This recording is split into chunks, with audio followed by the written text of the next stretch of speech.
Vocês estão acompanhando as polêmicas ao redor do Pix, certo? Bom, eu não sei se você é do tipo que fica feliz e comemora maior monitoramento da receita ou se você é do tipo que sabe, pela primeira estrofe da música, como é que ela vai terminar, sabe? Faroeste Caboclo? Então, já sabe como é que termina, já cansou de ouvir essa música. Meu ponto de vista é histórico, mas vamos começar evitando a histeria de quem subestima a capacidade da população de compreender o que foi dito e que acaba dizendo que as pessoas não entenderam e que elas sempre foram enganadas. Então aqui vai. Não, o Pix não vai ser taxado, eu não estou dizendo isso. A Receita só quer saber o quanto você movimenta para te mandar uma cesta de café da manhã sempre que você comprar algo novo. Certo? Vamos lá. Bom, já falei que o meu ponto de vista é histórico e quando eu olho para a história eu não encontro uma, nem duas, nem três, mas centenas de revoltas populares por conta da cobrança de impostos. E não, eu já falei, o Pix não será taxado. Porque o pessoal está se esforçando para não entender o que a gente fala. Mas eu separei aleatoriamente apenas algumas revoltas que ocorreram por conta da cobrança de impostos. Uma ainda no período da Antiguidade, dentro da República Romana, que ocorreu com os plebeus. Bom, pra você entender, os plebeus eram a classe social mais numerosa da Roma Antiga, composta por mulheres e homens, que eram livres, que trabalhavam no comércio, na agricultura, no artesanato e ainda serviam no exército. Claro, falando dos homens nesse período. Ou seja, eles pagavam a conta, mantinham todo mundo bem, morriam nas guerras, mas não tinham voz ativa, não poderiam votar, escolher leis. Daí um dia eles começaram a se perguntar, certo? Peraí, a gente banca tudo isso aqui e vocês simplesmente pecam na nossa cabeça? E o que foi que eles fizeram? Eles resolveram simplesmente fechar a torneirinha. O que eles passaram a fazer? Abandonaram Roma, se recusaram a ir para o exército e dito e feito, rapaziada. E os patrícios romanos que mamavam na teta dos plebeus perceberam que a casa estava tombando. Então começou um... E aí, sumida? Chega aí, calma. Calma, plebeu. Calma, plebeuzinho. Nós sempre fomos amigos. O que você precisa? Conta pra mim, eu sou seu amigo. E foi assim que os plebeus conquistaram alguns direitos sociais e políticos, como a abolição da escravidão por dívida, a criação de um cargo no tribuno da plebe, agora eles tinham mais direitos, a lei das 12 tábuas, o primeiro código de leis escritas da Roma, a lei canuleia, que permitia o casamento entre plebeus e patrícios. A partir daquele momento, tinha uma assembleia de plebeus que votavam e podiam vetar algumas leis contra eles.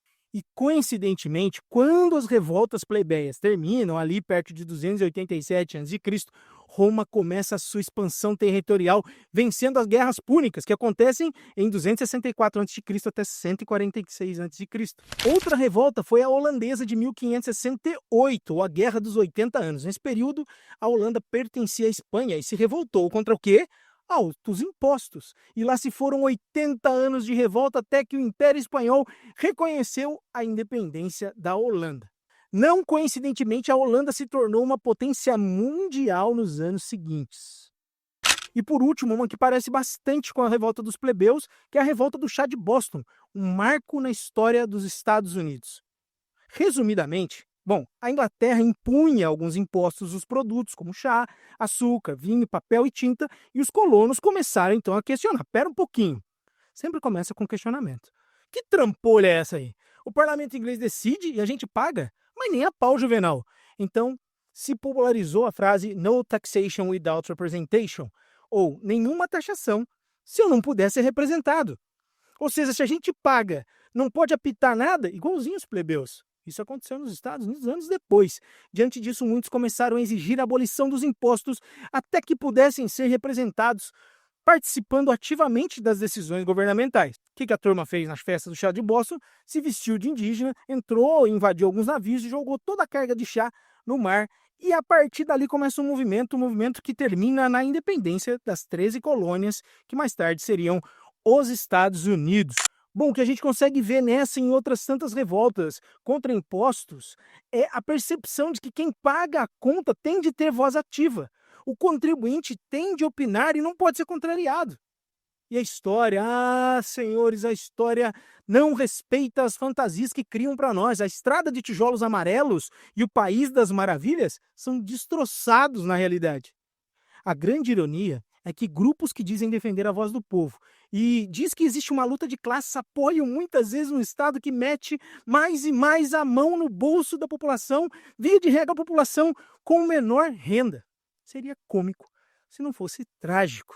Por isso eu insisto, ao estudar história, o sujeito deve se tornar menos um adorador de político e mais observador do que funciona porque já funcionou e o que não vai funcionar de jeito nenhum. E essa é a missão desse canal.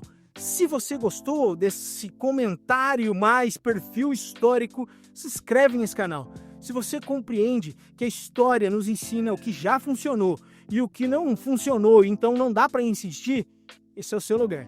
Uma história livre para que você possa pensar com a própria cabeça, em que ninguém diga para você que você é sempre enganado por todo mundo. Você tem a sua percepção e essa muitas vezes pode ser válida. Gostou? Já sabe, se inscreve nesse canal. Até o próximo vídeo e tchau!